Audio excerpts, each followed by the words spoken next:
English Gurukul परिवार का हिस्सा बनने के लिए और हमारे साथ अपनी इंग्लिश को इम्प्रूव करने के लिए चैनल को अभी सब्सक्राइब कीजिए। हेलो दोस्तों, स्वागत है आपका इंग्लिश गुरुकुल यूट्यूब चैनल पे।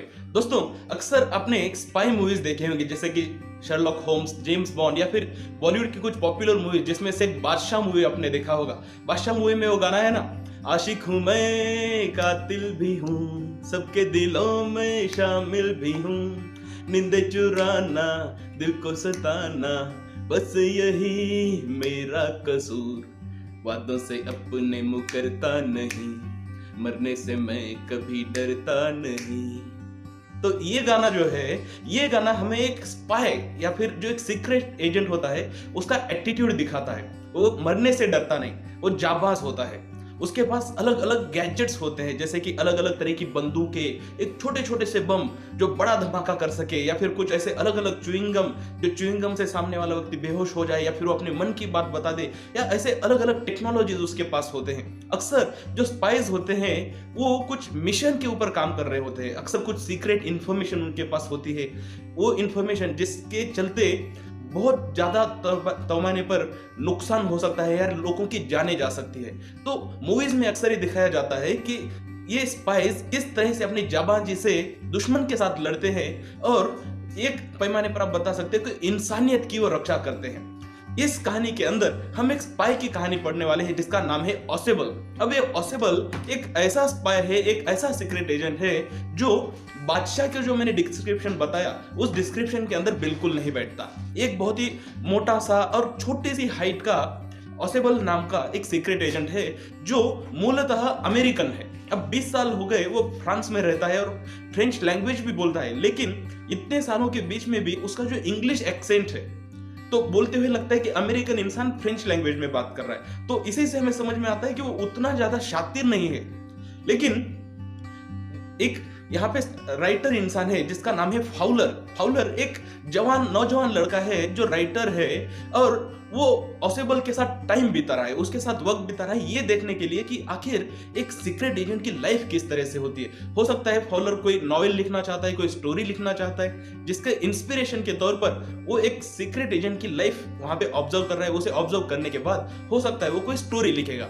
ऐसे में अब वो पूरी एक शाम एक दूसरे के साथ बिताते हैं और उसके बाद जब वो वापस आ रहे होते हैं तो ऑसेबल फाउलर को कहता है कि मुझे लगता है तुम शायद डिसअपॉइंटेड हो, क्योंकि तुमने सोचा होगा कि जो सीक्रेट एजेंट होते हैं उनकी लाइफ कितनी रोमांचक होती होगी कि यहाँ पे हसीनाएं आएंगी या फिर कोई सीक्रेट इंफॉर्मेशन मेरी तरफ आएंगी, बंदूकें चलेगी, फास्ट गाड़ियां होंगी, या बहुत कुछ तुमने इमेजिन किया होगा। लेकिन मैंने पूरी शाम में सिर्फ बोरिंग सी एक पार्टी अटेंड की और उस पार्टी में मैंने कुछ ड्रिंक्स ली, और अगर मैंने कुछ काम किया होगा तो यही कि मुझे रात के 12 बजे जो वाइन चाहिए और जो कुछ भी चाहिए वही बस मैंने ऑर्डर कर रखा है, बाकी मैंने कुछ भी नहीं किया।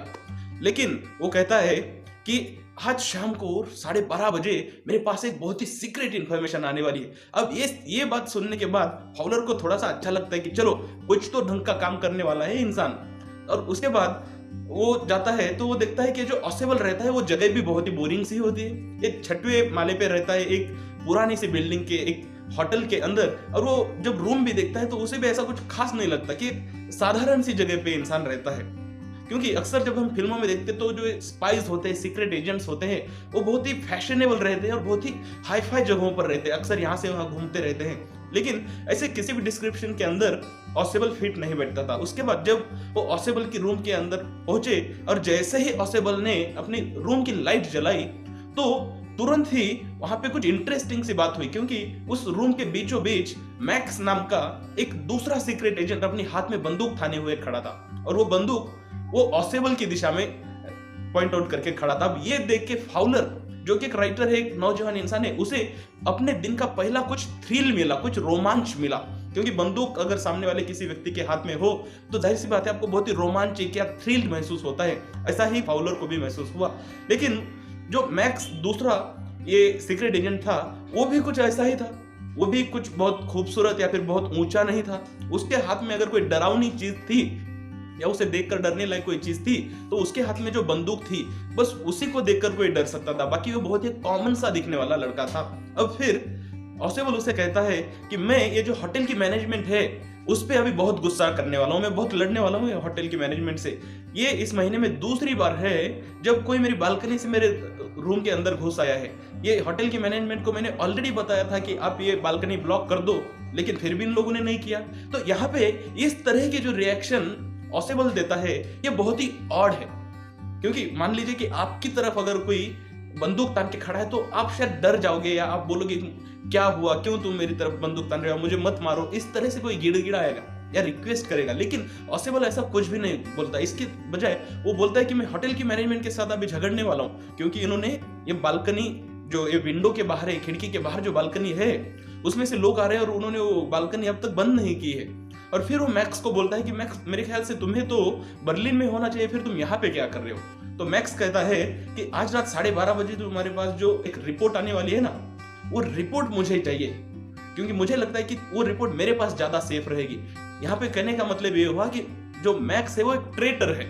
मैक्स अभी ऑसेबल की साइड से काम नहीं कर रहा, बल्कि उसके दुश्मन के तौर पर उससे वो रिपोर्ट हथियाना चाहता है। और वो कहता है कि तुम्हारे पास जो सीक्रेट मिसाइल्स की रिपोर्ट आने वाली है वो रिपोर्ट मुझे चाहिए।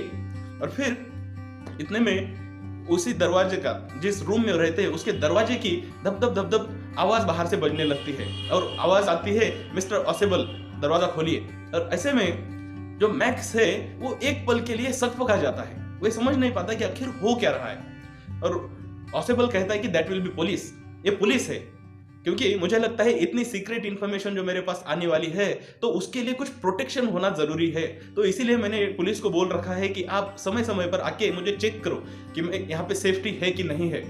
तो अब मैक्स, जो कि इस चीज के लिए बिल्कुल प्रिपेयर्ड नहीं था, तो उसे लगता है कि अब ये पुलिस अगर आएगी तो कुछ प्रॉब्लम हो जाएगा।